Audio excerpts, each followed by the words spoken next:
Hello বন্ধুরা, আমি মারুফা। আজ আপনাদের জন্য নিয়ে এসেছি আমাদের দেশের ওটিটি প্ল্যাটফর্ম চরকিতে মুক্তি পাওয়া পরিচালক নুহার সুমায়নের হরর ওয়েব সিরিজ পেট কাটা মূর্ধনস্য। সিরিজটির মোট 4টি কাহিনীর উপরে নির্মিত, যার প্রত্যেকটির মধ্যে লুকায়িত আছে অসাধারণ সামাজিক বার্তা, যার এক্সপ্লানেশন না দেখলে সব গল্পগুলো আপনার মাথার উপর দিয়ে চলে যাবে। আমার এক্সপ্লানেশন দেখার পর হাতে অল্প কিছু সময় নিয়ে চরকিতে গিয়ে দেখে ফেলুন ওয়েব সিরিজটি। কথা দিচ্ছি, একটুও সময় নষ্ট হবে না আপনার। আমি প্রত্যেকটা গল্পের শেষে গল্পের প্রেক্ষাপট বোঝানোর চেষ্টা করেছি। কাহিনীগুলো না টেনে দেখতে থাকুন, টেনে টেনে দেখলে মোটেও কিছু বুঝতে পারবেন না। তো কথা না বাড়িয়ে চলুন শুরু করি।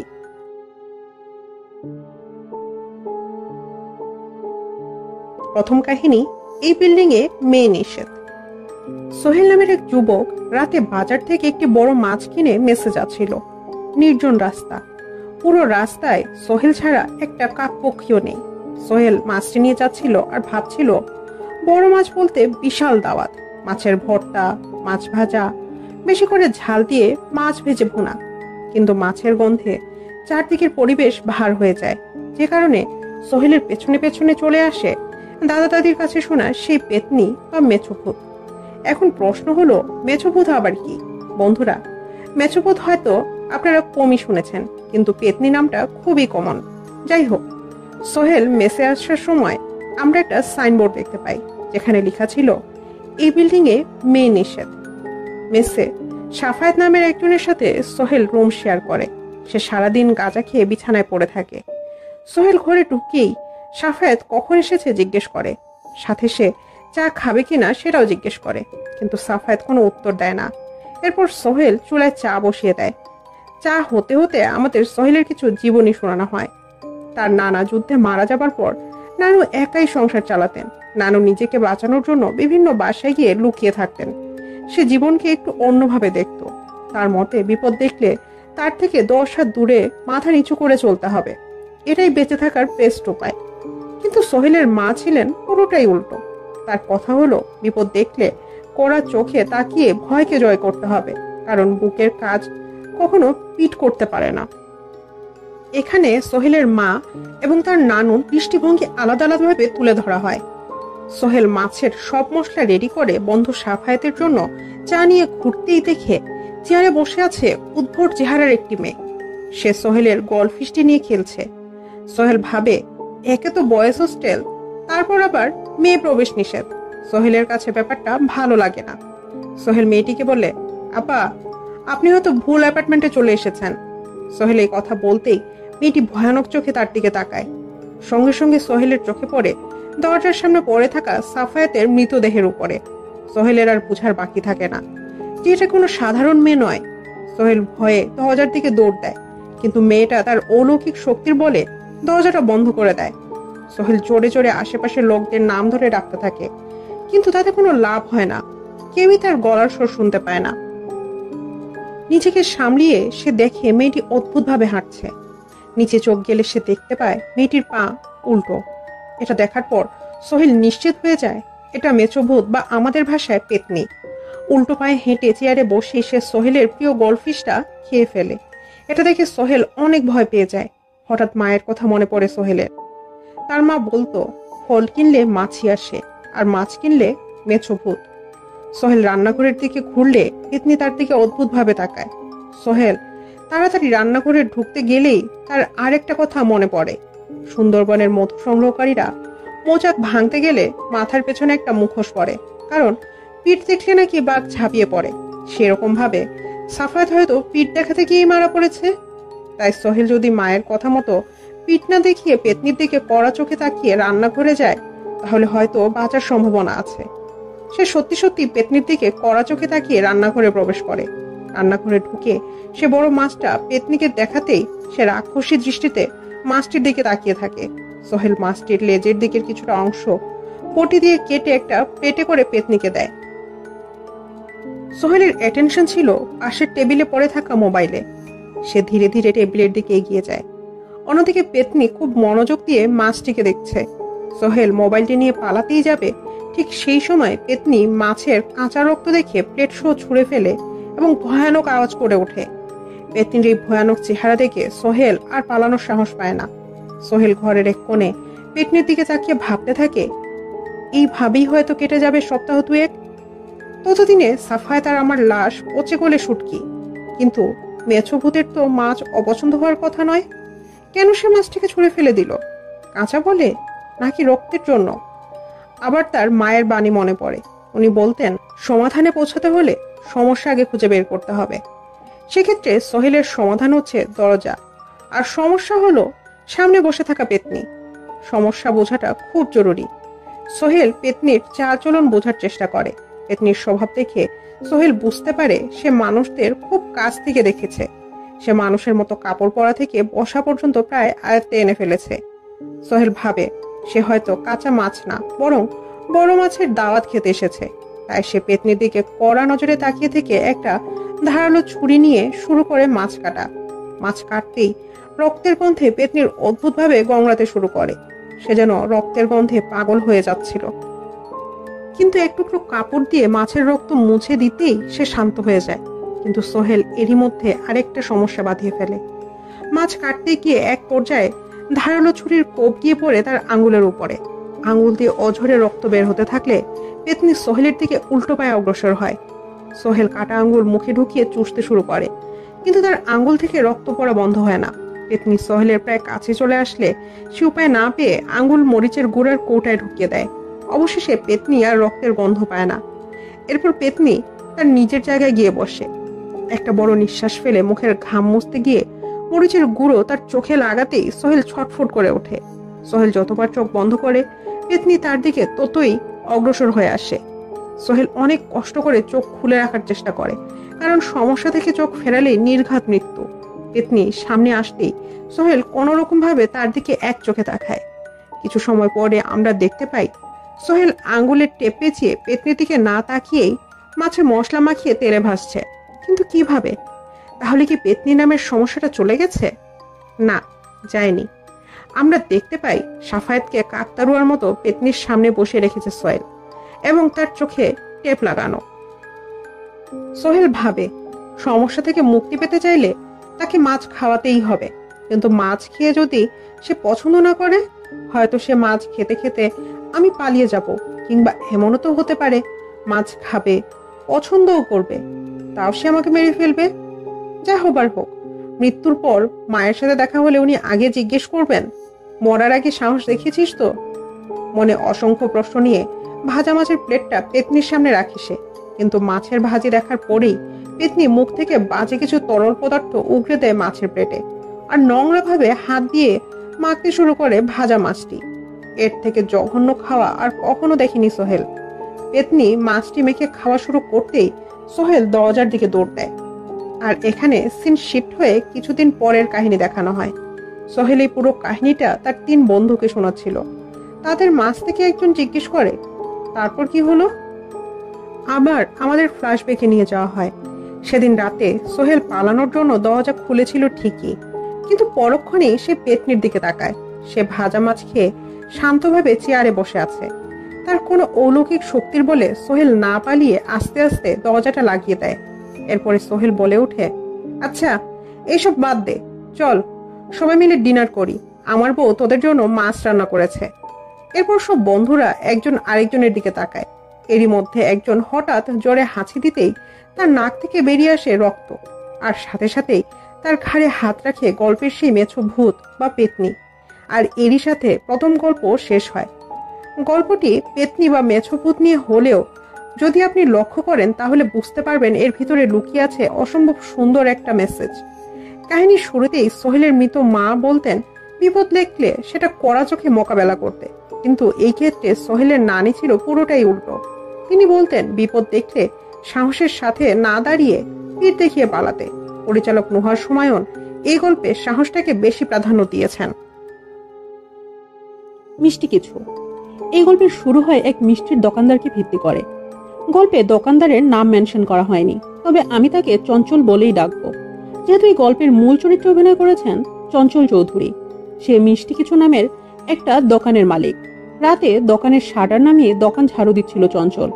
দোকানের বাইরে কয়েকটা কুকুর ঘেউ ঘেউ করছিল। হঠাৎ কেউ একজন দোকানের শাটারে ধাক্কা দেয়। চঞ্চল রাগ করে বলে, এখন দোকান বন্ধ। এরই মধ্যে কেন যেন কুকুরের চিৎকার আরো বেড়ে যায়। সে শাটার তুলে দেখে সেখানে কেউ নেই, কিন্তু কুকুরগুলো কাউকে দেখে দৌড়ে সেখান থেকে চলে যায়। সে বাড়ি আসলে তার স্ত্রী তাকে বলে, পূর্বাচলে একটা মিষ্টির দোকান আছে যেখানে হাজার হাজার মিষ্টি বিক্রি হয়। মানুষ বলে সেই মিষ্টির দোকান থেকে নাকি প্রতি রাতে জিন এসে মিষ্টি খেয়ে যায়। এই কথা বলেই সে চঞ্চলকে জিজ্ঞেস করে, আজ তোমার দোকানে কেমন বেচাকেনা হয়েছে? জবাবে চঞ্চল বলে, মনে নেই। চঞ্চলের ভুলে যাওয়ার অসুখ আছে। বড় থেকে শুরু করে ছোট ছোট কাজ পর্যন্ত সে ভুলে যায়। এমনকি তার বাড়িতে পানি আসে না সেই কথাটি বাড়িওয়ালাকে বলতেও সে ভুলে গেছে। পরের দিন সকালে দুজন লোক মিষ্টি কিনতে আসলে সে ভুলে যায় তারা কে কি মিষ্টি চেয়েছে। সে ভুলে একজনের অর্ডার করা মিষ্টি অন্যজনকে দিয়ে দিলে তারা রাগ করে সেখান থেকে চলে যায়। সারাদিন বেচাকেনা করে দোকানের শাটার অর্ধেক নামিয়ে দোকান ঝাড়ু দেওয়ার প্রস্তুতি নেয় সে। সাথে পাশে থাকা রেডিওটা অন করে দেয়। এর মধ্যে আমরা দেখতে পাই দোকানের শাটার আস্তে আস্তে উপরে উঠে যাচ্ছে। এর কিছুক্ষণ পরেই হঠাৎ রেডিওর চ্যানেলটা চেঞ্জ হয়ে যায়। চঞ্চল সেটাকে রিসেট করে আবার ঝাড়ু দিতে গেলে আবার চ্যানেলটা চেঞ্জ হয়ে যায়। চঞ্চল মনে করে অনেকদিন আগে রেডিও, তাই হয়তো সমস্যা করছে। তাই সেটা আবার রিসেট করলে অবাকভাবে চ্যানেলটা আবারও চেঞ্জ হয়ে যায়। এটা দেখে চঞ্চল বিরক্ত হয়ে রেডিওটাই বন্ধ করে দেয়। আর ঠিক তখনই বাইরে থেকে একজন জিজ্ঞেস করে, মিষ্টি হবে? চঞ্চল বিরক্ত সুরে বলে, দোকান বন্ধ, মিষ্টি নাই। লোকটা শাটার খুলে ভেতরে আসলে চঞ্চল অনেক রাগ করে বলে, আরে ভাই, কি করতেছেন আপনি? আমি কেবল ঝাড়ু দিলাম, বাংলা কথা বুঝেন না? চঞ্চল লোকটির দিকে তাকিয়ে থাকে। লোকটি বয়স্ক, দাড়ি ও মাথার চুল পেকে গেছে আর খুঁড়িয়ে খুঁড়িয়ে হাঁটে। হয়তো তার একটি পা ভেঙে গেছে। লোকটি একটু হেসে ঠান্ডা মাথায় বলে, বুঝি, বাংলা, ফার্সি, উর্দু, হিন্দি, তামিল সবই বুঝি। একটা ব্যাপার বুঝি না, আপনারা এই কাদামাটিকে এত ঘৃণা করেন কে? বস তো আপনাকে বানাইছে কাদামাটি দিয়া, তবে আমারে বানাইছে অবশ্য অন্য জিনিস দিয়া। এই কথা বলেই একটা চায়ের কাপ ধরতেই চা গরম হয়ে ফুটতে শুরু করে। লোকটি হেসে বলে, বুঝছো আমি কি জিনিস? মিষ্টি দাও। এই কাহিনী দেখার পর চঞ্চলের আর বুঝতে বাকি থাকে না এটা কোনো সাধারণ মানুষ নয়, বরং এটা একটা জিন। চঞ্চল লোকটিকে মিষ্টির প্যাকেটে মিষ্টি দিতে গেলে জিন হাসতে হাসতে বলে, রসগোল্লা, সন্দেশ, পান্তোয়া, রাজভোগ মনে থাকে যেন।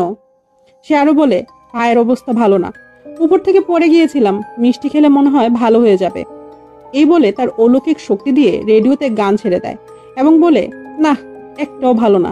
লাস্ট গান শুনেছিলাম মিশরের ইজিপ্টে। তাকে দেখে চঞ্চল ভয় পেয়ে গেলে লোকটি হাসতে হাসতে বলে, কি ভয় পাচ্ছ? আমার চেহারাটা রেডিওর চ্যানেলের মতো মুহূর্তেই চেঞ্জ করতে পারি। এই বলে সে তার রূপ বদলাতে শুরু করে। লোকটি প্রথমে একটি কিশোরীর রূপ নেয়, এরপর একজন সুন্দরী তরুণীর, এবং সবশেষে চঞ্চলের রূপ নিয়ে বলে, নাকি এখন নিজেই নিজেরা খাওয়াবা? চোখের সামনে এই ভয়ঙ্কর কাহিনী দেখে চঞ্চলের হাত থেকে মিষ্টির প্যাকেটটা পড়ে যায়। লোকটি কি কি মিষ্টি চেয়েছিল ভুলে যায়, এমনকি আয়াতুল কুরসি পর্যন্ত ভুলে যায় সে। লোকটি বলে, আমি জানি তুমি এখন কি ভাবতেছো, তুমি এখন আয়াতুল কুরসি মনে করার চেষ্টা করতেছো। এই বলে সে অট্টহাসি দেয় এবং আবার বলে, তুমি সূরা ইখলাস পড়ার চিন্তা করতেছো আর ভাবতেছো এত বড় একটা সিচুয়েশনে এত ছোট সূরা দিয়ে কভার করা যায় কিনা। এরপর লোকটি চঞ্চলকে উঠে দাঁড়াতে বলে মিষ্টির দাম কত হয়েছে জিজ্ঞেস করে। চঞ্চল বলে, মনে আসতেছে না স্যার, আপনার যা খুশি দেন স্যার। লোকটি বলে, তোমার জন্য অনেক মায়া হয়েছে আমার, তোমাকে আমি একটা স্পেশাল কিছু দিব। এই বলেই লোকটি সেখান থেকে হাওয়া হয়ে যায়। এরপর চঞ্চল বাড়ি ফিরে আসে। বাড়ি আসার সময় সে তার স্ত্রীর জন্য মনে করে একটা ফুল নিয়েছিল। ফুলটা হাতে দিতে গিয়ে আজ থেকে 15 বছর আগে তার সাথে কখন, কোথায়, কিভাবে দেখা হয়েছিল সব বলতে শুরু করে। এমনকি সেই দিন সে কোন ড্রেস পরেছিল, গায়ে থাকা চাদরে কয়টা ফুল ছিল এবং সকালে কি খেয়ে বের হয়েছিল সব পুঙ্খানুপুঙ্খভাবে বলে দেয় চঞ্চল। চঞ্চলের এইসব কথা শুনে তার স্ত্রী অনেক অবাক হয়ে যায়। পরের দিন সকালে চঞ্চলের স্ত্রী পুরনো চাদরটা বের করে প্রত্যেকটা গুণে দেখে সেখানে সত্যি সত্যি 37টা ফুল আছে, যেটা গতরাতে চঞ্চল বলেছিল। এমন কি হলো চঞ্চলের সাথে যে মানুষটা বড় থেকে ছোট ছোট কথা মনে রাখতে পারছিল না, সে এত কিছু মনে রাখতে পারছে? আসলে সেই রাতে ওই লোকটি তাকে প্রখর স্মৃতিশক্তির ক্ষমতা দেয়। পরের দিন সকালে একটা ছেলে চঞ্চলের দোকানে মিষ্টি চুরি করে খেতে গেলে সে মাথা নিচু করে ক্যাসেট ঠিক করতে করতে বলে, এই তোর না বাকি ছিল, আগের টাকাটা দে। ছেলেটি জানতো চঞ্চল কিছুই মনে রাখতে পারে না। ছেলেটি বলে, কোনো সাক্ষী আছে? সেদিন তোর নানি অসুস্থ ছিল আর তুই এসে কইলি তার শেষ ইচ্ছা রসমালাই খাইব। প্রমাণস্বরূপ সে আরো বলে, তুই সেদিন একটা নীল কালারের প্যান্ট পরে খেলার মাঠ থেকে আইছিলি, প্যান্টের পকেট ছেঁড়া, তাই পকেট থেকে টাকা পড়ে গেছে, আর গায়ে ঘামের ভুটকা গন্ধ ছিল। যে মানুষটা কিছুক্ষণ আগের কথাই মনে রাখতে পারছিল না, সেই মানুষটা এত কিছু কিভাবে মনে রাখতে পারে? ছেলেটি কথা পেটে চাপিয়ে না রাখতে পেরে এলাকার সবাইকে জানিয়ে দিতেই দোকানে উৎসুক জনতার ভিড় লেগে যায়। সবাই বিভিন্ন ধরনের প্রশ্ন করা শুরু করে। খুব সহজভাবেই তাদের প্রশ্নের উত্তর দিচ্ছিল চঞ্চল। এরই মধ্যে আরো কিছু প্রশ্ন আসলে চঞ্চল বলে, সবকিছু ফ্রি ফ্রি? অত সস্তা না, আগে 2 কেজি করে মিষ্টি কিনেন, তারপরে খেলা হবে। সারাদিন মিষ্টি বিক্রির পর আমরা দোকানে আবারও সেই বয়স্ক লোকটাকে দেখতে পাই। সে দেয়ালে টানানো তাজমহলের ছবি দেখে চঞ্চলকে বলে, তাজমহল বানানোর সময় আমি শাহজাহানের সাথেই ছিলাম। চঞ্চল বলে, শাহজাহান শ্রমিকদের হাত কেটে দিয়েছিল এই কথাটা সত্যি না, কারণ আমি বইয়ে পড়েছি সে অনেক ভালো মানুষ ছিল। লোকটি জবাবে বলে, ভাবতে হবে, গুজবটা ছড়া লোকে। লোকটি চঞ্চলের কাছে মিষ্টি খেতে চায়, কিন্তু ততক্ষণে চঞ্চলের গায়ে অহংকারের বাতাস লেগে পরিপূর্ণ হয়ে গেছে। সে লোকটিকে অবজ্ঞা করে বলে, আজ মিষ্টি নাই। লোকটি বলে, তাহলে বাইরে একটা দোকান থেকে এনে দাও। চঞ্চল বলে, আজ আমার স্ত্রী আমারে তাড়াতাড়ি বাড়ি যেতে কইছে, আপনি আরেকদিন আসেন তো ভাই। এই কথা শুনে লোকটি তেলে বেগুনে জ্বলে ওঠে এবং বলে, কে ভাই? কিসের ভাই? আমি আবার তোর ভাই হইলাম কবে থেকে? তুই সামান্য কাদামাটি তৈরি মানুষ হয় কোন সাহসে আমারে ভাই ডাকস? জানিস আমি কিসের তৈরি? তোকে আমি সামান্য মিষ্টির পরিবর্তে প্রখর স্মৃতিশক্তি দিলাম, আর তার কোনো মূল্যই দিলি না তুই। অনেক অহংকার জন্ম নিয়েছে তোর ভিতরে, তাই না? চঞ্চল বলে, কিসের স্মৃতিশক্তি? তখন থেকে আমার মনে একটা গান গুনগুন করতেছে, কিন্তু কথাটা মনে করতে পারতেছি না। গানের কথাটা মনে করাইয়া দেন, আপনারে পেট ভরে মিষ্টি খাওয়াবো। লোকটি কিছু না বলেই একটা সিগারেট জ্বালিয়ে সেখান থেকে চলে যায়। চঞ্চল বাড়িতে এসে শুয়ে শুয়ে সেই গানটির কথা মনে করতে থাকে, কিন্তু পৃথিবীর সব কথা তার মনে পড়ে একমাত্র গানের কথা ছাড়া। চঞ্চল তার স্ত্রীকে বলে, সে যখন মায়ের পেটে ছিল তখন নাকি তার মা সেই গানটা গাইতো। সে গানের কথাটি মনে করতে না পেরে অস্থির হয়ে যায়। সে কোনোভাবেই ঘুমাতে পারছিল না, যে কারণে সে তার মায়ের কাছে গেলে মা চিৎকার দিয়ে ওঠে। চিৎকার শুনে তার স্ত্রী তাকে নিজ রুমে নিয়ে আসলে সে ঘরের সব আলো নিভিয়ে দিতে বলে। সে বলতে থাকে তার ঘরটিকে কবরের মতো অন্ধকার করে রাখতে। সে মাথা চেপে ধরে বলতে থাকে, আমার সবকিছু মনে আসতেছে, কিন্তু গানের কথা কেন মনে আসতেছে না? আমি মায়ের পেটে থাকতে কি সুন্দর করে মা গানটা গাইতো। সে এক সময় মাটিতে লুটিয়ে পড়ে, আর চঞ্চলের এই অদ্ভুত আচরণ সেই লোকটি জানালা দিয়ে সব দেখছিল। পরের দিন সকালে চঞ্চলের মা তার স্ত্রীকে বলে, গতরাতে চঞ্চল এসে আমাকে একটা গানের কথা জিজ্ঞেস করে। আমি নাকি সে পেটে থাকা অবস্থায় সেই গানটা গাইতাম, কিন্তু কি গান আমারও মনে নাই। এই কথা শুনে চঞ্চল আমার পেটের ভিতরে ঢুকে সেই গানটা শুনতে চাইছিল। কিছু সময় পর পাশের বাড়ির একজন ডাক্তার এসে তার মা এবং স্ত্রীর কাছে বিস্তারিত শুনে সে জানায় তার অ্যামনেশিয়া নামের একটি রোগ হয়েছে। মানুষ তার জীবনে ঘটে যাওয়া সব খারাপ স্মৃতি ভুলে যেতে চায়, কিন্তু এই রোগে আক্রান্ত হলে সেই স্মৃতিগুলো আবার মনে আসতে থাকে। তার স্ত্রী বলে, এখন কেন তার এত কিছু মনে পড়ছে? এই কথা শুনতেই চঞ্চলের মা বলে, হয়তো কোনো জিন তার উপরে ভর করেছে। চঞ্চলের মা তার স্ত্রীকে জিজ্ঞেস করে, তোমাকে কি কিছু বলেছে? লোকটি দেখতে কেমন? জবাবে তার স্ত্রী বলে, বয়স্ক লোক, উপর থেকে পড়ে গিয়ে নাকি তার পা ভেঙে গেছে। তখনই তার মা হাতের আঙুলে কি জানি হিসাব করে চোখে আতঙ্ক নিয়ে বলে উঠে, বৌমা, এটা তো জিনের বাচ্চা, ইবলিশ, যার অহংকারের ফলে আল্লাহ তাআলা তাকে জান্নাত থেকে বিতাড়িত করে পৃথিবীর বুকে ছুঁড়ে ফেলে দিয়েছিল। এই কথা শুনেই তার স্ত্রী দোকানের দিকে দৌড়ে গিয়ে দেখতে পায় চঞ্চল আর পৃথিবীতে নেই। 3 দিনের মিলাদের দিনে সে ডাক্তার চঞ্চলের কি হয়েছে কয়েকজনকে বলতে দেখা যায়। সে বলে, চঞ্চল নাকি তার জন্মের আগের ঘটনা, এমনকি পৃথিবীর সৃষ্টির সময়কালের শূন্যতা সবকিছু মনে করতে পারছিল। সব প্রশ্ন তার মাথায় ভর করায় সে মৃত্যুবরণ করে। মৃত্যুর আগে সে কয়লা ও মিষ্টির রস দিয়ে এই মহাবিশ্বের একটি ছবি এঁকে গিয়েছিল। গল্পের শেষে চঞ্চলের স্ত্রী বলে, যারা খারাপ মানুষ তারা সব কথাই মনে রাখে, কিন্তু আমাদের মতো যারা সাধারণ মানুষ তারা সব দুঃখ কষ্ট ভুলে সামনের দিকে এগিয়ে যায়। যদি আমি এই কষ্টগুলো ভুলতে পারতাম। তখনই পাশ থেকে একজন একটা মিষ্টি উঠাতে উঠাতে বলে, আপনি যদি সব ভুলে যেতে চান আমি আপনাকে সাহায্য করতে পারি। এরপরে আমরা দেখতে পাই এই লোক আর কেউ নয়, বরং জিনের বাদশা ইবলিশ। আর এরই সাথে মিষ্টি কিছুর কাহিনী এখানেই শেষ হয়ে যায়। এই গল্পের প্রেক্ষাপট যদি এক কথায় বলতে চাই, তাহলে নোয়া সুমায়ন অহংকারকে প্রাধান্য দিয়েছেন এখানে। জিন যখন তাকে প্রখর স্মৃতিশক্তির ক্ষমতা দেয়, তখন সে তার স্মৃতিশক্তির অহংকারে পাগল প্রায় হয়ে যায়। এই মহাবিশ্বের সৃষ্টির আগে কি কি ঘটেছিল সব জানতে চায়। শুধু তাই নয়, বরং সে তার মায়ের পেটে থাকতে তার মা কি গান গাইতো সেটাও জানতে চাইছিল, যার ফলস্বরূপ তাকে মৃত্যুকে বরণ করতে হয়। ঢাকার ধামরাইতে নাকি এমন একটা দোকান সত্যি সত্যি ছিল, যিনি এসে নাকি সত্যি মিষ্টি কিনে নিয়ে যেত। পর্বের নাম লকে বলে। তৃতীয় পর্বে আমরা দেখতে পাই কুয়াশাচ্ছন্ন স্তব্ধ পরিবেশ, গাছ ও ক্ষেতের মাঝে অনিক ও সারা হাঁটছে। অনিকের একটা গাছ দেখে মনে হয় কিছুক্ষণ আগে তারা এই জায়গায় এসেছিল, আর এইবার নিয়ে তারা এই গাছটা 3 বার ক্রস করেছে। সারা হাসতে হাসতে বলে, এইসব চিন্তা ছেড়ে দিয়ে সুন্দর প্রকৃতিকে উপভোগ করো। কিন্তু তারপরও অনিকের সন্দেহ দূর হয় না। সে সারাকে তার মোবাইলে ম্যাপ চেক করতে বললে সারা অনিকের হাত থেকে মোবাইলটা নিয়ে চেক করতে শুরু করে। কিন্তু তখনই অনিকের মোবাইলে একটা বাজে মেসেজ আসলে সারা রাগ করে মোবাইলটা নদীতে ছুঁড়ে ফেলে দেয়। অনিক ব্যাপারটা একটু বুঝতে পেরে সে সারাকে বোঝানোর চেষ্টা করে সব মিথ্যে, কিন্তু সারা তার কোনো কথাই বিশ্বাস করতে চায় না। অন্যদিকে অনিক মোবাইলটা পানিতে খুঁজতে থাকে, কিন্তু অনিকের হাতে মোবাইল ছাড়া সবকিছুই উঠছিল। এর মধ্যে অনিক পানির নিচ থেকে টেনে উঠায় মেয়েদের একগুচ্ছ কালো চুল।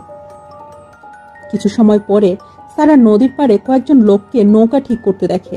তারা সেই লোকগুলোর কাছে যায় এবং অনিক তাদের মধ্যে এক বৃদ্ধ লোককে জিজ্ঞেস করে, চাচা, এখানে কি কোনো মোবাইলের দোকান আছে?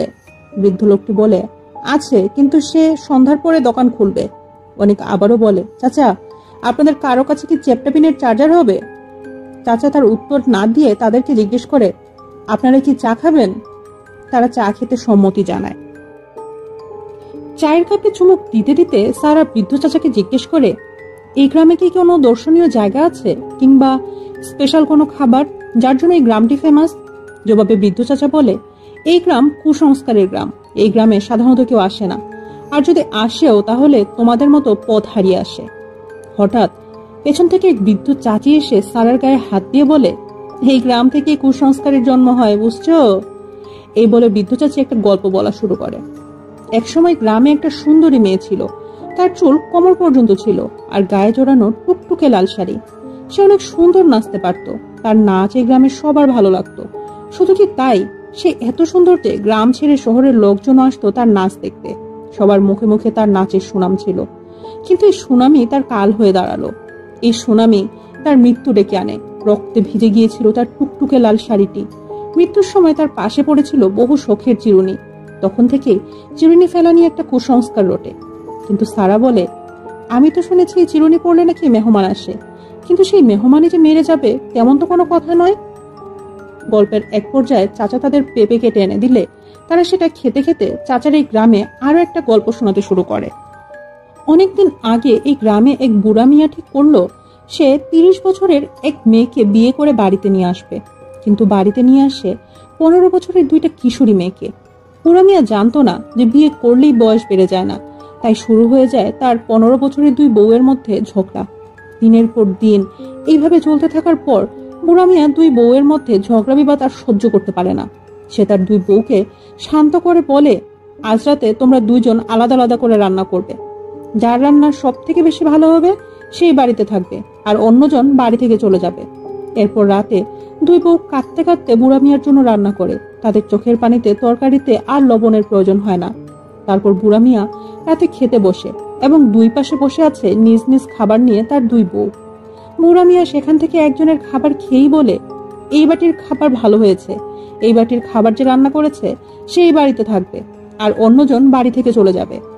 এই কথা শুনে 2 বউ যুক্তি করে বুড়া মিয়াকে অনেক মেরে তাকে রশি দিয়ে বেঁধে খালের পানিতে চুবিয়ে মেরে ফেলে। চাচা গল্প শেষ করলে অনেক জিজ্ঞেস করে, এখান থেকে কোন কুসংস্কার আসলো? চাচা পেঁপের প্লেটটা এগিয়ে দিয়ে বলে, একবার খেলে খালে পড়বেন, আরেকবার নেন। গল্প করতে করতে সন্ধ্যা হয়ে যায়। অনেক চ্যাপটাপিনের চার্জার আনতে দোকানে যাবে, কিন্তু চাচা তাদের বলে, যাওয়ার আগে আমাদের গ্রামের একটা চোরের গল্প আছে, সেটা শুনে তারপর যান। এরপর চাচা চোরের গল্প বলা শুরু করে। একসময় গ্রামে একটা চোর ছিল। তার কোনো বাড়িতে চুরি করার সাহস ছিল না, তাই সে মানুষের খেতে গিয়ে ফল এবং সবজি চুরি করত। কিন্তু একদিন সে গ্রামবাসীর কাছে ধরা পড়ে যায়। সবাই তাকে এমন শক্ত করে বেঁধেছিল যে রশি দিয়ে রক্ত চুইয়ে চুইয়ে পড়তে থাকে। গ্রামের এক মাস্টার এসে সবাইকে বলে, তাকে কেউ মেরো না, তার অনেক খিদে পেয়েছে, তাকে ফল খাওয়াও। মাস্টারের এই কথা শুনে তাকে সকলে মিলে ফল খাওয়াতে শুরু করে। প্রথমে একটু একটু, তারপরে আস্তে আস্তে ফল, তাও আবার ফলের বটা সহ। চোর আর খেতে না পেরে সবার কাছে মাপ চেয়ে বলে, বাড়িতে আমার বউ বাচ্চা রয়েছে, তাদের পেট চালাতেই আমি এই চুরির রাস্তা বেছে নিয়েছি। চোরের এই কথা বলতেই তার ছেলে তাকে বলে তার কোনো অংশের খাবার সে পায়নি। তারপর তার বউও সবাইকে বলে আমি তো লোককে চিনিই না।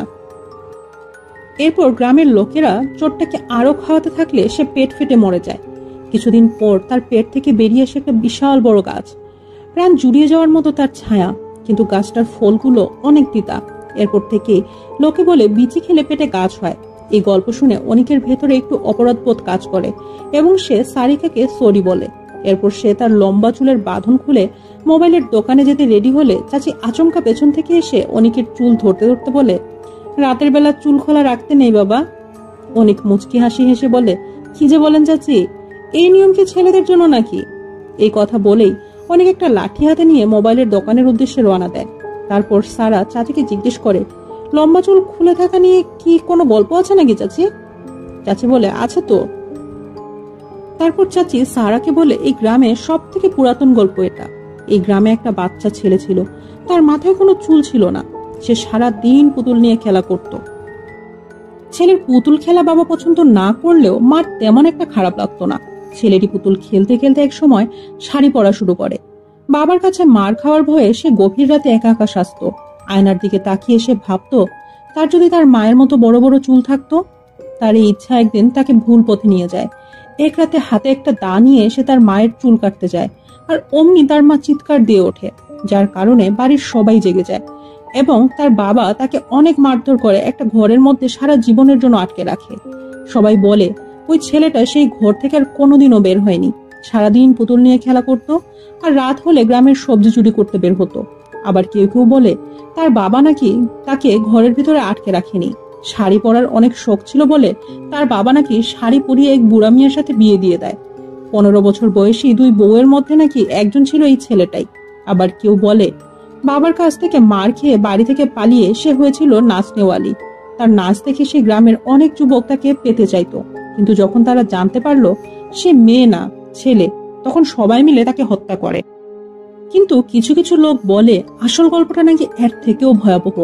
সে রাতে ছেলেটির মায়ের চিৎকার শুনে পুরো গ্রামবাসী তার বাড়ির সামনে হাজির হয় এবং তাকে মারতে শুরু করে।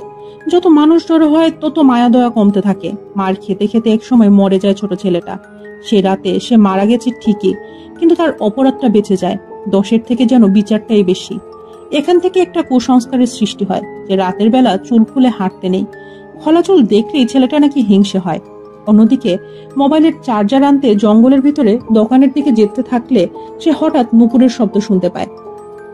নুপুরের শব্দ শুনে আশেপাশে দেখতে থাকলে কাউকে দেখতে পায় না অনেক। ঠিক তখনই তার নজর যায় একটা গাছের উপরে। লাল শাড়ি পরে কেউ বসে আছে সেখানে। সে গাছ থেকে নিচে নামতে আমরা দেখতে পাই গল্পের সেই ছোট্ট ছেলেটি। সে মরেছে ঠিকই, কিন্তু তার আত্মা এখনো বড় চুল খুঁজে বেড়াচ্ছে। অনেক ছেলেটিকে দেখে সেখান থেকে দৌড় দেয়, তবে ছেলেটি তার চুল টেনে ধরে এবং হাতে থাকা দা দিয়ে কেটে নেয় অনেকের লম্বা চুল। অনেক চিৎকার দিয়ে সারাকে ডাকতে থাকে, কিন্তু তাতে কোনো লাভ হয় না। মুহূর্তেই তার চিৎকার হাওয়ার সাথে মিশে যায়। অন্যদিকে সারা হিচকে আসলে চাচি বলে তোমাকে কেউ হয়তো স্মরণ করছে, আর এরই সাথে পেট কাটা শোয়ের 3য় পর্বের সমাপ্তি ঘটে। এইবার চলে আসি 4র্থ তথা শেষ গল্পে। গল্পের নাম নিশির ডাক। ভোরের সকাল, নির্জন সমুদ্র সৈকত, আধো আধো আলো, সমুদ্রের ঢেউয়ের শব্দে মুখরিত পুরো সমুদ্র সৈকত। চারদিকে বাতাস বইছে, তখনও পূর্ব আকাশে সূর্য দেখা মেলেনি। পেটের তাগিদে ছোট ছোট বাচ্চা কুড়িয়ে বেড়াচ্ছে সমুদ্রের তীরে পড়ে থাকা প্লাস্টিকের খালি বোতল। কিন্তু একজন কি জানি দেখতে পায়, সে তাকিয়ে থাকে সমুদ্রের দিকে। অন্যজন বলে সাবধান, ওইদিকে তাকাস না, আর কেউ যদি তোকে যেতে বলে তাহলেও যাবে না। কিছু সময় পর তাদের একজনের হিসু লাগে, আরেকজনকেও তার সাথে আসতে বলে, কারণ তার একা যেতে ভয় করছে। ছেলেটি প্রথমে ডাকলে আরেকজন আসে না, দ্বিতীয়বার ডাকলে সে ভাবে সত্যি সত্যি হয়তো তার ভয় করছে, তাই তার সঙ্গ দিতে তার কাছে চলে আসে। আর ঠিক তখনই পরিচিত গলায় পেছন থেকে তাকে ডাকে। ছেলেটি পেছনে তাকিয়ে দেখে তারই বন্ধু তাকে ডাকছে। এটা দেখে সে অবাক হয়ে যায়।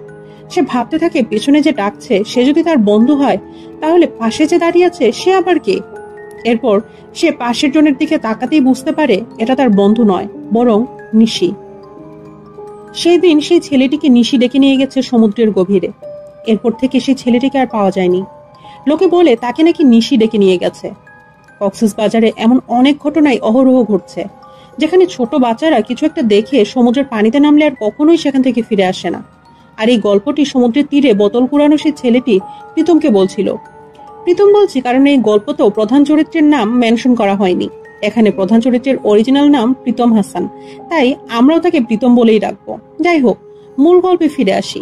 প্রীতম একটা এনজিওতে কাজ করে। সে আর তার কলিগ একটা রেস্টুরেন্টে বসেছিল। ঠিক তখনই তার এক ফ্রেন্ড সেখানে আসে, আর আমরা সেখানে জানতে পারি প্রীতমের গার্লফ্রেন্ড লামিয়া কিছুদিন আগে সুসাইড করেছে। তার গার্লফ্রেন্ড সুসাইড করার পর মাঝখানে সে ডিপ্রেশনে চলে গিয়েছিল, কিন্তু অনেক কষ্টে সে এখান থেকে রিকভার করার চেষ্টা করছে। সমস্যা হলো লামিয়ার মৃত্যুর কারণ সে নিজেকে মনে করে। সে প্রতি রাতে লামিয়ার সাথে কাটানো মুহূর্তগুলো মোবাইলে দেখতে থাকে। সে লামিয়ার মৃত্যুতে এতটাই ভেঙে পড়েছে যে একটি রাতেও ঘুমাতে পারে না। একদিন সমুদ্রের তীরে প্রীতম একা একা বসে লামিয়ার ভিডিওগুলো দেখছিল আর তাদের ফেলে আসা স্মৃতিগুলো মনে করছিল। কিন্তু হঠাৎ সে তার খুব পরিচিত একজনের কণ্ঠ শুনতে পায়। পিছনে ঘুরে তাকাতেই সে কাউকে দেখতে পায় না। একটু পরে সে বুঝতে পারে আওয়াজটা লামিয়ার, কিন্তু সেটা তার কানে লাগানো ইয়ারবাড থেকে আসছে। সেটা কান থেকে খুলে পকেটে রাখতেই সে আবার লামিয়ার কণ্ঠ শুনতে পায়। আবার সে পেছনে ফিরে তাকালে অদ্ভুতভাবে এবারও সে কাউকে দেখতে পায় না। এরপর সে একটা অটোরিকশা উঠে হোটেলের উদ্দেশ্যে রওনা দেয়। হোটেলে যাওয়ার পথে অটো ড্রাইভার বলে, এরকম সন্ধ্যাবেলায় সমুদ্রের তীরে একা থাকা মোটেও নিরাপদ নয়। সমুদ্রের তীর থেকে অনেক মানুষ হারিয়ে গেছে। প্রীতম বলে, কেন, নিশি ডেকে নিয়ে যাবে? জবাবে অটো চালক বলে, লোকে তো তাই বলে, কিন্তু আমার মনে হয় এটা অন্য কিছু। প্রীতম কি সেটা জানতে চাইলে সে বলে, আমার কাছে মনে হয় কে বা কারা বাচ্চাদের এভাবে নিয়ে গিয়ে বিদেশে পাচার করছে। অটো চালকের কাছে এই কথা শুনে প্রীতমের একটু সন্দেহ হয়। প্রীতম বলে, মানুষের থেকে খারাপ কিছু তো এই পৃথিবীতে আর নাই। ড্রাইভার হেসে বলে, একসময় হয়তো ভূত ছিল, কিন্তু এখন তো মানুষের অভাব নাই। তারপর আবার হোটেল, ক্যাম্প, ভূতের থাকার জায়গা কই? ওরা তো এমনিতেই পালাইছে। প্রীতম হোটেলে ফিরে শুয়ে শুয়ে মোবাইলে লামিয়ার ভিডিও দেখতে দেখতে কি যেন ভাবতে থাকে। এরপর সে বিছানা থেকে উঠে তার ল্যাপটপে কক্সবাজারে হারিয়ে যাওয়া বাচ্চা এবং নিশি ডাকের গল্প নিয়ে বসে পড়ে। সে বুঝতে পারে নিশি যে কোনো পরিচিত মানুষের রূপ নিয়ে কণ্ঠ নকল করে সেই মানুষটিকে 3 বার ডাকে। যে তার দ্বিতীয় ডাকে সাড়া দেয় সে তাকে নিয়ে যায়, আর পরবর্তীতে তাকে আর খুঁজে পাওয়া যায় না। এজন্যই লোকে বলে 3 বার ডাকার পর সাড়া দিতে হয়। প্রীতম তার আরো 2 বন্ধুকে এই ঘটনাগুলো জানালে তারা প্রীতমকে বলে, লামিয়ার মৃত্যুর কারণে প্রীতম এইসব উল্টাপাল্টা চিন্তা করছে, কিন্তু তার ডিপ্রেশনের কথাটা মানতে নারাজ। সে তার টেপ খুলে কিছু ছবি তাদের দেখালে তারা বলে, এইসবে কিছুই হবে না, বরং এর থেকে বেশি এবং শক্ত প্রমাণ লাগবে। প্রীতমের এই প্রমাণের কথাটা কেন যেন মাথায় চেপে বসে এবং সে একটা ক্যামেরা আর ট্রাইপড নিয়ে রাতের অন্ধকারে সমুদ্রের তীরে চলে যায়। সে ক্যামেরাটা ট্রাইপডে লাগিয়ে সমুদ্রের দিকে ফোকাস করে, যাতে সামনে কেউ আসলে ক্যামেরায় ধরা পড়ে। তখনই তার মার ফোন আসে। তার মা বলে, তোর বাবা অনেক অসুস্থ, তুই বাসায় চলে আয়। প্রীতম তার মাকে বলে, আমি এখন যেতে পারবো না মা, আমার অনেক কাজ। এরপর তারা কিছুক্ষণ মোবাইলে কথা বলে। তাদের কথা শুনে আমরা বুঝতে পারি পরিবার থেকে অনেক আলাদা হয়ে আছে প্রীতম, এবং তার বাবা মায়ের সাথে সম্পর্ক ভালো নয়। এক সময় তার মা প্রীতমকে বলে, যে মেয়েটার জন্য তুই আমাদের সাথে সম্পর্ক রাখতে চাইছিস না, সে মেয়ে এখন কোথায়? জাহান্নামে? কথাটা শেষ হতে না হতেই প্রীতমের চোখ যায় সমুদ্র তীরে। সেখানে লামিয়া দাঁড়িয়ে আছে। লামিয়া তাকে তার কাছে আসতে বলছে। প্রীতম লামিয়াকে দেখে হারিয়ে যায় দূর কোনো অজানায়। মন্ত্রমুগ্ধ হয়ে তাকিয়ে থাকে লামিয়ার দিকে। সে আস্তে আস্তে লামিয়ার দিকে অগ্রসর হতে থাকে, কিন্তু হঠাৎ তার মনে হয় লামিয়া তো মারা গেছে। সে লামিয়ার দিকে অগ্রসর না হয়ে পেছনে ফিরে আসতে থাকে এবং মনে মনে বলতে থাকে, এটা রিয়েল না, এটা রিয়েল না। ক্যামেরায় চোখ বুলাতেই দেখতে পায় সামনে ফাঁকা, কেউ নেই, কিন্তু খালি চোখে দেখা যাচ্ছিল সমুদ্রের পানি নিয়ে লামিয়া খেলছে। সে তাকে বিভিন্নভাবে কাছে রাখছে। প্রীতম নিজেকে সামলিয়ে মনে মনে বলতে থাকে, এই নিয়ে সে 2 বার ডাকলো, আর একবার ডাকলে সে এখান থেকে চলে যাবে। এরপর লামিয়া তাকে মানসিকভাবে দুর্বল করে তার কাছে ডাকতে থাকে। সে তার গলায় রশি লাগিয়ে প্রীতমকে বলে, তুমি তো জানোই না আমার কিভাবে মৃত্যু হয়েছে। আমার মৃত্যুর সময় কি তুমি আমার কাছে ছিলে? এমনকি তুমি তো আমার মৃত্যুর পরে মিলাদে পর্যন্ত আসনি। আমার তো মনে হয় তুমি আমাকে কোনো দিনও ভালোবাসনি, সব ছিল নাটক। প্রীতম লামিয়ার কথার জালে জড়িয়ে দৌড়ে আসে লামিয়ার কাছে। পরক্ষণে পায়ে ধাক্কা লাগে সমুদ্রের ঢেউ। প্রীতম লামিয়ার দিকে তাকাতেই বুঝতে পারে এটা লামিয়ার রূপী নিশি। নিশি প্রীতমের পা ধরে পানির দিকে টানতে শুরু করলে সে ক্যামেরার ট্রাইপড দিয়ে নিশিকে আটকানোর চেষ্টা করে। অবশেষে প্রীতম নিশির হাত থেকে বাঁচতে সফল হয়। ভোরের সূর্য উঁকি মারছে আকাশে। একটু পরেই সকালের আলো ফুটবে। সমুদ্র তীরে প্রীতম বেহুশ হয়ে পড়েছিল। তার জ্ঞান ফিরতে এসে দেখতে পায় তার পাশ দিয়ে সেই ছোট বাচ্চাটা সমুদ্রের দিকে হেঁটে যাচ্ছে। প্রীতম তাকে আটকিয়ে বলে, ওইদিকে যেও না।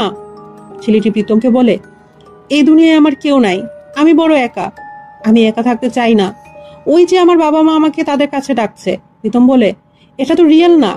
ছেলেটি বলে, আমি আসল নকল কিছু বুঝি না, আমি শুধু তাদের কাছে ফেরত যেতে চাই। এটা বলে সে সমুদ্রের দিকে অগ্রসর হতে থাকে। সে পানির কাছে যেতে প্রীতমের উদ্দেশ্যে বলে, পানি অনেক ঠান্ডা, আমার ভয় লাগছে। এই কথা শুনে প্রীতম সেই ছেলেটির হাত ধরে পানির দিকে এগিয়ে যায়। যাবার সময় সে তার কলিগকে একটা ভয়েস মেসেজ পাঠায়। প্রীতম বলে, আমি এক অজানা পৃথিবীর উদ্দেশ্যে রওনা দিয়েছি, তুমি আর কোনোদিন আমাকে খোঁজার চেষ্টা করো না, পারলে আমার বাকি কাজটুকু তুমি শেষ করো। আর একটা কথা, আমাদের যে পিচ্চি বন্ধুটা ছিল তাকেও তুমি আর দেখতে পাবে না, কারণ সেও আমার সাথে রয়েছে। প্রীতমের কলিগ তার টেপটা ওপেন করতেই দেখতে পায় আগের 3টি কাহিনী নিয়ে সে রিসার্চ করেছিল, অর্থাৎ এই বিল্ডিং এ মেয়ে নিষেধ, মিষ্টি কিছু এবং লোকে বলে। প্রীতমের মেসেজটা পাওয়ার পর সে সমুদ্র তীরে আসলে তার চোখে পড়ে প্লাস্টিকের বোতল কুড়াচ্ছে সেই ছেলেটি। সে ছেলেটিকে ডেকে প্রীতমের কথা জিজ্ঞেস করলে ছেলেটি বলে, ভোর রাতে ভাইয়াকে দেখছিলাম একা একা সমুদ্রের দিকে হেঁটে যাচ্ছে, অনেকবার ডাকলাম কিন্তু সে কিছুই শুনলো না। অর্থাৎ প্রীতম যে ছেলেটির সঙ্গে গেছে সেটা আর কেউ না, স্বয়ং ওই ছেলের রূপ নিয়ে আসা নিশির ডাক। আর এরই সাথে নিশির ডাক তথা পেট কাটা শোয়ের সম্পূর্ণ কাহিনী শেষ হয়ে যায়। এই গল্পের প্রেক্ষাপট ছিল খুবই সাধারণ এবং সহজ। এখানে প্রীতমের গার্লফ্রেন্ড লামিয়া বাইরের জগতে হাসি খুশি থাকলেও ভেতরে ভেতরে সে ডিপ্রেশনে ভুগছিল, যে কারণে সে সুসাইড করে। শারীরিকভাবে অসুস্থ হলে সেটা হয়তো খুব তাড়াতাড়ি সেরে যায়, কিন্তু মানসিকভাবে কোনো মানুষ যখন অসুস্থ হয় তখন তার কাছের মানুষ যদি সেটা বোঝার চেষ্টা না করে তাহলে তার পরিণতি হয় খুবই ভয়াবহ। গল্পের কিছু কিছু জায়গায় আমরা বুঝতে পারি লামিয়া তার ডিপ্রেশনে থাকার কথাটি প্রীতমকে খুলে বলতে চেয়েছিল, কিন্তু প্রীতম ব্যস্ত থাকায় লামিয়ার কথার গুরুত্ব দেয়নি। লামিয়া সুইসাইড করার পর প্রীতমও লামিয়ার শোকে ডিপ্রেশনে চলে যায়, যে কারণে কেউ তাকে লামিয়ার কথা বলতেই সেটাকে এড়িয়ে যাওয়ার চেষ্টা করে, আর এই জন্যই সে ধীরে ধীরে ভেঙে পড়তে থাকে। গল্পের পরিচালক নুহাস মায়ন খুব সুন্দর করে হরর গল্পের পাশাপাশি সামাজিক কিছু বার্তা দিয়েছে। তো বন্ধুরা, কেমন লাগলো আমার আজকের এক্সপ্লানেশনটি? যদি ভালো লাগে তাহলে কমেন্ট করে জানাতে ভুলবেন না কিন্তু। আর সাথে আমার চ্যানেলটি সাবস্ক্রাইব করে পাশে থাকা বেল আইকনটি অন করে রাখবেন। ভালো থাকবেন, সুস্থ থাকবেন, আর কাছের মানুষের যত্ন নেবেন। আল্লাহ হাফেজ।